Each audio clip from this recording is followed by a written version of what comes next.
What is up? Thanks for having me back. Yes, my sabbatical, Adam. I appreciate that. Topic of the day is very on brand. What's that? I don't have a costume. I don't have one today. I'm a grump.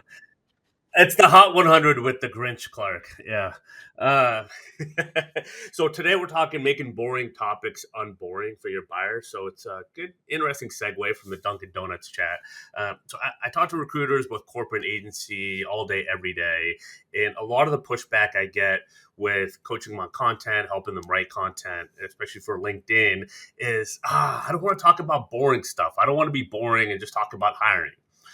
Well, what do you think a recruiter does, right? You help people that are struggling with hiring or need to hire people hire. And hiring is fairly broken. And so you can kind of talk about the mundane things of what you fix with an interview process or making offers. And it could actually be interesting to your ideal prospect because they aren't doing it correctly as, in their current day to day. So what's obvious to you could be a mystery to them. So instead of just saying, what you do, talk about, how you do it, how you solve their current hiring problems, for clients like them.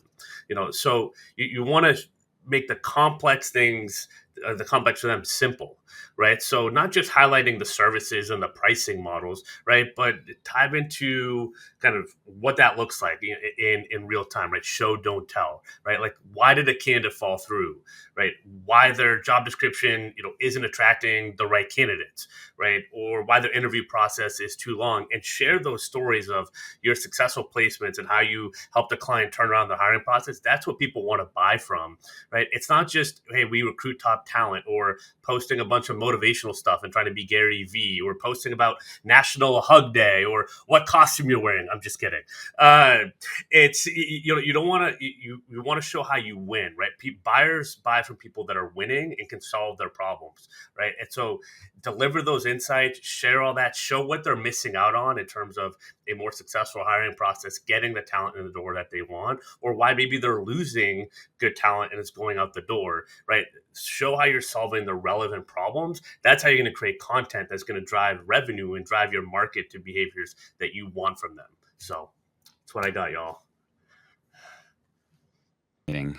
Fascinating. So we're in this age of social selling, right? There's some Yeah. people that do it really well and over the top, like Darren McKee out there on LinkedIn, and like there's a balance of educating, informing, and Mm-hmm. entertaining with content, right? Yep. This folk Joel does it great on this show. How do you take a mundane topic such as hiring and make it entertaining? How do you make it interesting? And pulling it all together. So there is a balance, but so many people, I mean, we take it for granted. The three of us here, four of us here, everyone, we're creators. We've been doing this for a long time and it's in our blood. But so many other people out there, they see everyone doing it. They see it driving leads. It's a lead magnet when done right, but they Yep. don't know how to do it. And there's pieces. Danielle, what are some of your thoughts, best practices here? I think that there's like a rule where it's like one in every four posts should be, like a social, like selling post, whether it be like a brand ad or your own stuff that you're selling.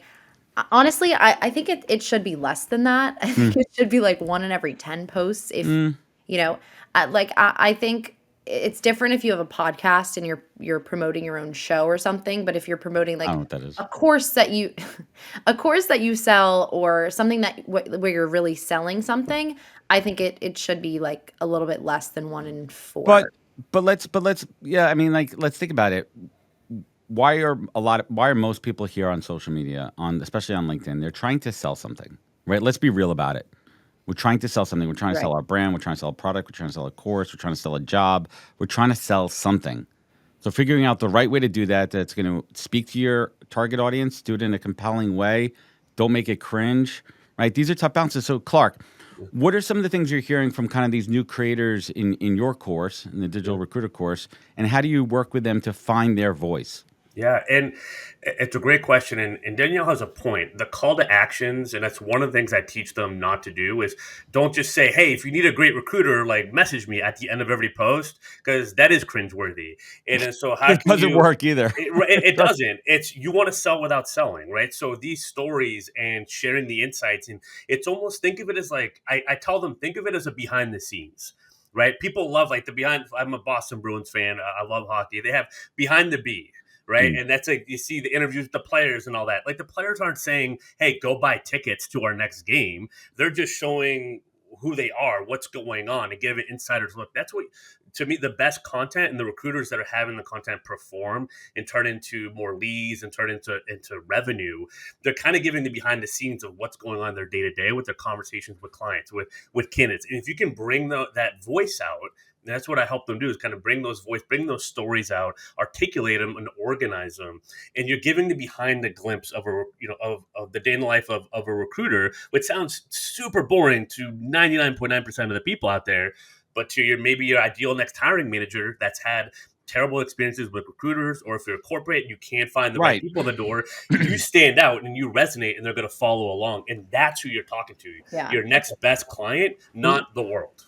It's appealing to emotion. And also LinkedIn, I'm part of the creators program, so they always send us stuff that we should be posting. Right now, obviously it's video, but also right now it's like post a 9 to 5 post, because people want to see like behind the scenes of what you do. Yeah, Clark, who's standing out to you now? Who's doing this well? Let's get some flowers, as the kids say. Ooh, well, my friend Keely Flood, I think he's a sales coach. He is a sales coach. Excuse me. He coaches a call in our group on every Tuesdays as well. I think he's been leveling up his content significantly. And again, I like the people that don't have a million. I love Joel. I love you. I love all three of you. But the people that have the under 10,000 followers, under 15, I'm always kind of keeping track.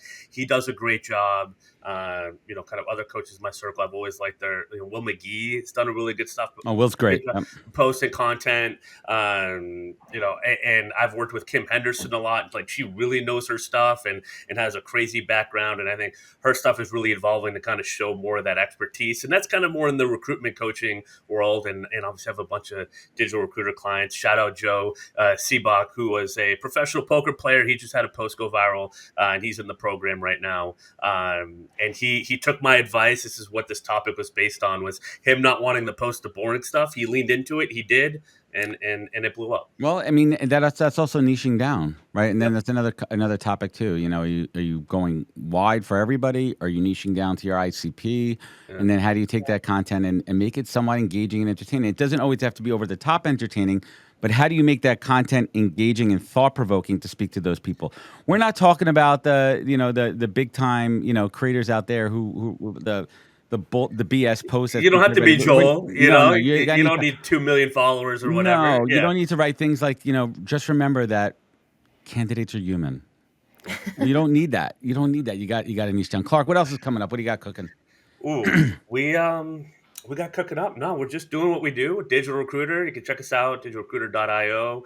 Hit me up on LinkedIn, Clark Wilcox. Again, shoot me a message if you want help. No, I'm just kidding. I won't do that call to action, but definitely connect with me. And yeah, we do some cool stuff with sales, automation, content. So check us out. Awesome. Everyone check out Clark. Clark, thank you for your wisdom and insights. Awesome.